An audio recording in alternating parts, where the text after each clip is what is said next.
Previous వీడియోలో మనం వచ్చేసి కండిషనల్ స్టేట్మెంట్స్ అయితే నేర్చుకున్నాం కదా! ఇఫ్ అంటే ఏంటి? ఎలిఫ్ అంటే ఏంటి? ఎల్ఫ్ అంటే ఏంటి? అవన్నీ అయితే మనం నేర్చుకున్నాం. ఈ వీడియోలో వచ్చేసి ఏం నేర్చుకోబోతున్నామంటే మ్యాచ్ స్టేట్మెంట్. మ్యాచ్ స్టేట్మెంట్ అంటే ఏంటి? మ్యాచ్ స్టేట్మెంట్‌కి మన conditional statements if and else ఏమైతే ఉన్నాయో వాటికి డిఫరెన్స్ ఏంటో ఈ వీడియోలో అయితే మనం చెప్పుకుందాం అనమాట. ఫస్ట్ వచ్చేసి మ్యాచ్ స్టేట్మెంట్స్ మనం ఎందుకు యూజ్ చేస్తాం? మనకి ఇఫ్ అండ్ ఎల్స్‌లో ఏం జరుగుతుంది? ఒక స్పెసిఫిక్ కండిషన్ అనేది సాటిస్ఫై అయితే ఒక బ్లాక్ ఆఫ్ కోడ్ లేకపోతే ఒక ఫంక్షన్ లేకపోతే ఒక ప్రింట్ స్టేట్మెంట్ అనేది మనకి రన్ అయితే అవుతుంది. లేదు అంటే మనకి ఏది రన్ అయితే అవ్వదు. లేదంటే ఎల్స్ బ్లాక్‌లో ఏదైతే ఉందో అదైతే మనకి రన్ అవుతుంది. మ్యాచ్ స్టేట్మెంట్ అంటే ఏంటంటే ఒక వేరియబుల్ మీదైతే వర్క్ చేస్తుంది. ఆ వేరియబుల్‌కి మనం ఏ వాల్యూ ఇస్తున్నామో ఆ వాల్యూకి ఒక కేస్ అనేది మనం రాసుకుంటాం. ఆ కేస్‌లో మనం ఏదైతే రాసామో అదైతే మనకు రన్ అవుతుంది. మీకు అర్థమయ్యేలా చెప్పాలంటే ఫర్ సపోజ్ ఇక్కడ ఏ అనే ఒక వాల్యూ తీసుకున్నాను. దీని వాల్యూ 4 అనుకుందాం.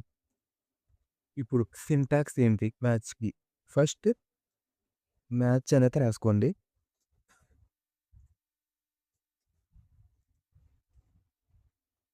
మ్యాథ్స్ ఇక్కడ ఆ వేరియబుల్‌ని అయితే ఇవ్వండి.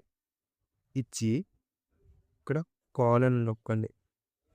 ఇప్పుడు కిందకొచ్చి ఇక్కడ 4 స్పేసెస్ అయితే అది ఆటోమేటిక్‌గా అయితే మనకొస్తాయి. కేస్ ఇది ఫస్ట్ కేస్ కాబట్టి కేస్ 1 అనేది పెట్టుకుందాం. ఇలా మీరు ఎన్ని కేసులన్నా రాసుకోవచ్చు. కేస్ 1లో ఫర్ సపోజ్ మనకి కేస్ 1లో ప్రింట్ ఓఎన్‌యు1 అనైతే ప్రింట్ చేద్దాం. ఓఎన్‌యు1 ఇది ఒక కేసు. నెక్స్ట్ కేస్ వచ్చేసి కేస్ 2 సెకండ్ కేస్ కాబట్టి కేస్ 2 అని పెట్టుకుందాం. అండ్ ప్రింట్ 2 అనేది ప్రింట్ చేద్దాం. 3, 2 ఇక్కడ మీరు ఏవైతే 1, 2 అని రాస్తున్నామో అవి ఈ వాల్యూని మ్యాచ్ చేయాలనమాట. ఇవి ఎప్పుడైతే ఈ వాల్యూని మ్యాచ్ చేస్తాయో ఆ కేస్‌లో ఉన్న బ్లాక్ ఆఫ్ కోడ్ అనేది మనకి రన్ అయితే అవుతుంది. Next case 3. కేస్ 3 అంటే ఆ వేరియబుల్ యొక్క వాల్యూ 3 అయినప్పుడు మనం ఏం ప్రింట్ చేయాలనుకుంటున్నాము? కేస్ 3లో అయితే రాస్తాం. కేస్ 3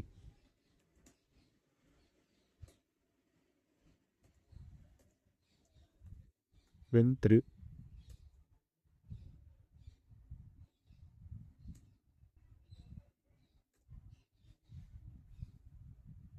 అండ్ కేస్ 4 ఇది మనకొచ్చి రన్ అవుతుందనమాట. ఎందుకంటే మనం ఇప్పుడు ఏ వాల్యూ 4 ఇచ్చాం కదా! ఈ కేస్‌లో 4 ఇచ్చాం కాబట్టి ప్రింట్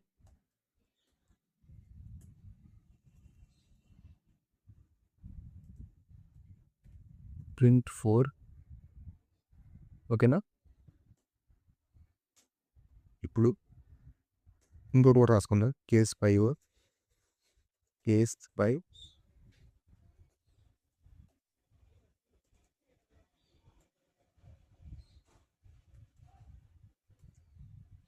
ప్రింట్ 5 ఇప్పుడు 5 కేసెస్ అయితే రాసుకున్నాం కదా! ఇప్పుడు ఇంకో కేస్ రాసి చూద్దాం.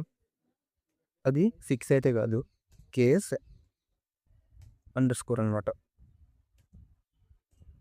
ఈ కేస్ అండర్ స్కోర్ అంటే ఏంటంటే, ఇప్పుడు మన ఇక్కడ 5 వాల్యూస్ ఇస్తున్నాం కదా! కేస్ 1, కేస్ 2, కేస్ 3, 4, 5 అంటే ఇది 1-5 మధ్యలో ఏ నంబర్ ఎంటర్ చేసినా మనకి ఏదో ఒకటైతే ప్రింట్ అవుతుంది.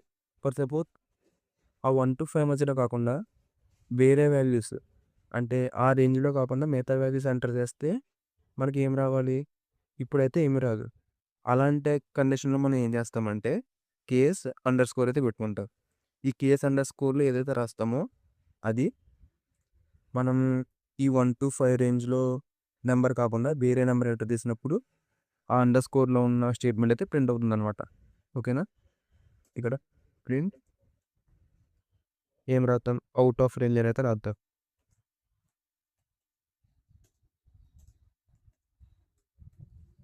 ఔట్ ఆఫ్ రేంజ్ ఓకేనా? ఇప్పుడు రన్ చేసి చూద్దాం. మనకి 4 అనేది ప్రింట్ అయింది. ఎందుకు? ఏ వాల్యూ 4 కాబట్టి. ఫర్ ఎగ్జాంపుల్ ఏ వాల్యూ 1 అని ఇచ్చుకుందాం. ఏ 1 అనేది ప్రింట్ అయింది. మనం దీన్ని ఇంకా కొంచెం బాగా చేయాలంటే యూజర్ ఇన్పుట్‌ని అయితే యూజ్ చేద్దాం. మనం ఇప్పుడు ఇన్పుట్‌ని ఇక్కడ ఇచ్చుకొని వాల్యూస్ అయితే చెక్ చేసుకోవచ్చు.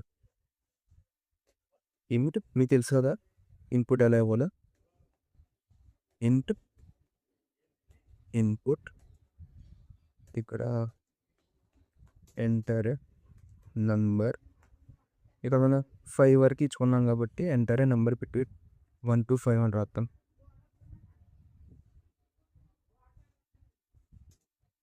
బిట్లో నెంబర్ ఫ్రమ్ అని రాద్దాం.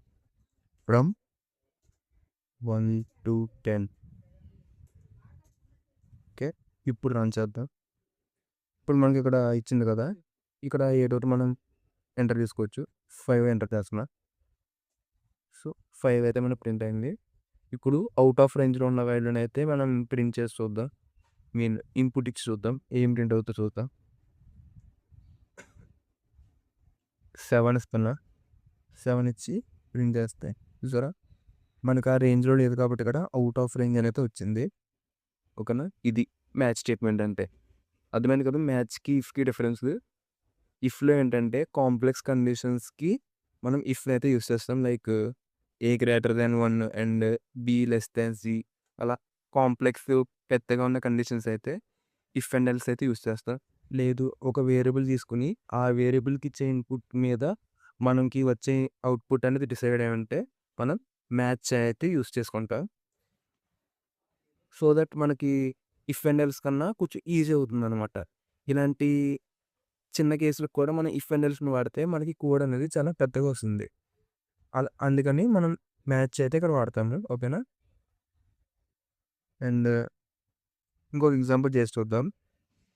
ఏం చేద్దామంటే కొంచెం పెద్ద ఎగ్జాంపుల్ చేద్దాము. ఇప్పుడు మనం వచ్చేసి ఒక కోడ్ని అయితే రాద్దాం. ఆ కోడ్తో మనం ఏం ఫైన్ చేస్తామంటే మీరు ఐపీఎల్ చూసినట్లయితే మీకు అర్థమవుతుంది ఏ సీజన్లో ఏ టీం కప్ గెలిచింది అని మనకి ఈ కోడ్ అయితే ఇస్తుంది అనమాట. అర్థమైందా? దీనికి మనం ఏం చేస్తామంటే ఇన్పుట్ కింద ఇయర్ని అయితే ఇస్తాము. మనకు అవుట్పుట్ ఏం రావాలి, ఆ టీం పేరు అయితే రావాలి. ఓకేనా,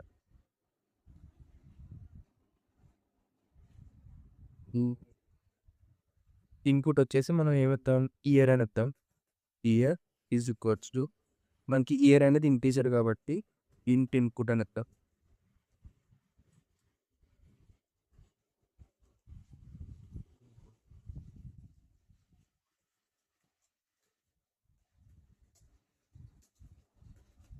ఎంటర్ ఇయర్. సో ఇన్పుట్ కూడా అయితే రాసుకున్నాం కదా. నెక్స్ట్ వచ్చేసి మ్యాచ్ మనం ఏ వేరియబుల్ తీసుకున్న ఇయర్ కదా, సో ఇయర్ రాసి ఇప్పుడు కేస్ అయితే రాద్దాం. ఫస్ట్ ఏ టీం తీసుకున్నా సిఎస్కే చెన్నై సూపర్ కింగ్స్ని తీసుకున్నాం. చెన్నై సూపర్ కింగ్స్ ఏ ఇయర్లో కప్ కొట్టిందంటే 2010.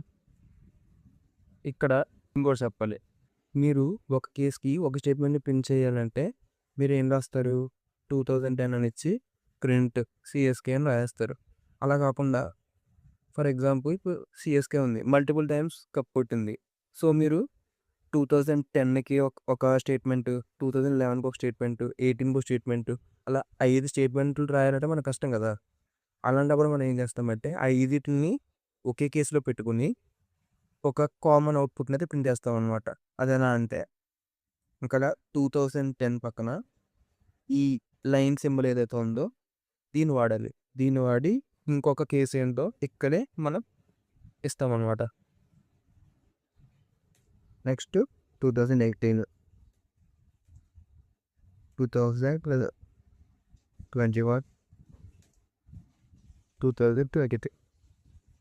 ఓకే, ఇలా మీకు మల్టిపుల్ కేసులు ఉన్నప్పుడు ఏం చేస్తారంటే ఈ విధంగా అయితే మీరు రాసుకోవాలి. మధ్యలో లైన్ అయితే ఇవ్వాలన్నమాట. ఇప్పుడు సింపుల్గా print CSK. Okay, yes. Next case ఏంటి, ఆర్సీబీ తీసుకుందాం. ఆర్సీబీ ఎవరు కప్ కొట్టింది 2025 అండ్ 2026. ఓకేనా, print RCB. Next Mumbai Indians తీసుకుందాం. 2030, 2050, 2070,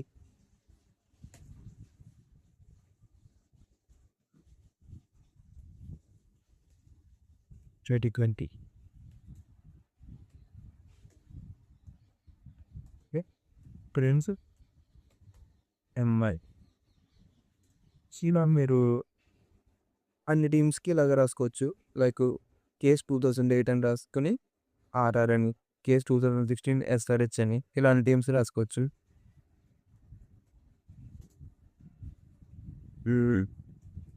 2016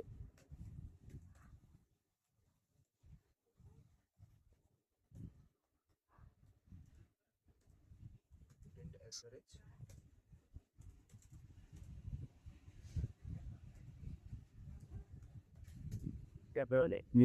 కేస్ 2008.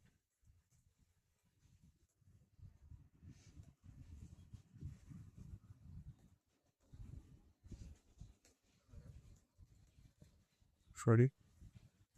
అండ్ యువర్ కేస్ 2009 వచ్చేసి మన డెక్కన్ చార్జర్స్ కదా. Playing ECH and came as 2012, 2014, 2024 వచ్చేసి కేకేఆర్.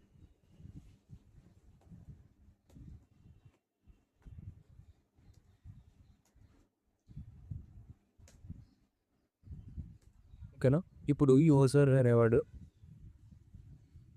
ఓకేనా. ఇప్పుడు యూజర్ 2008 నుంచి 2026 మధ్యలో ఏ ఇయర్ అయితే ప్రింట్ చేస్తాడో ఆ ఇయర్కి సంబంధించిన విన్నర్ అయితే మనకి ప్రింట్ అవుతుంది.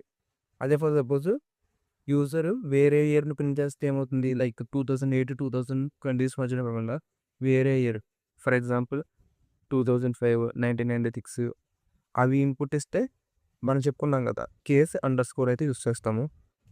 కేస్ అండర్ స్కోర్ ఇక్కడ ఏం చేద్దామంటే ఇయర్ షుడ్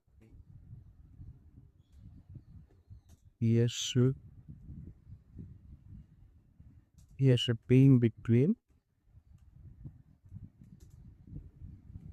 2008 and 2026. సో కొనకైతే కోడ్ రెడీ అయింది. ఇప్పుడు ఇదంతా ఎందుకు రాశానంటే ఈ మ్యాచ్ స్టేట్మెంట్ మీద మంచి గ్రిప్ అయితే వస్తుంది. ఇలాంటి డిఫరెంట్ ఐడియాస్తో మీరు మ్యాచ్ని యూస్ చేసుకుని డిఫరెంట్ కోడ్స్ అయితే మీరు రాసుకోవచ్చు. ఓకే. ఇప్పుడు మనం దీన్ని రద్దు చేసి చూద్దాం. ఎంటర్ ఇయర్ అని వచ్చింది కదా, ఇక్కడ 2023 అని ఇస్తే సిఎస్కి అయితే ప్రింట్ అయింది.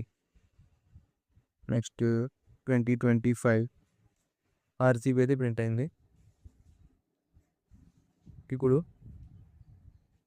వేరే ఇయర్ అయితే వస్తాం 2008కి 2026కి మధ్యలో ఉన్న కాకుండా వేరే ఇయర్ వస్తాం 2007 వస్తాం.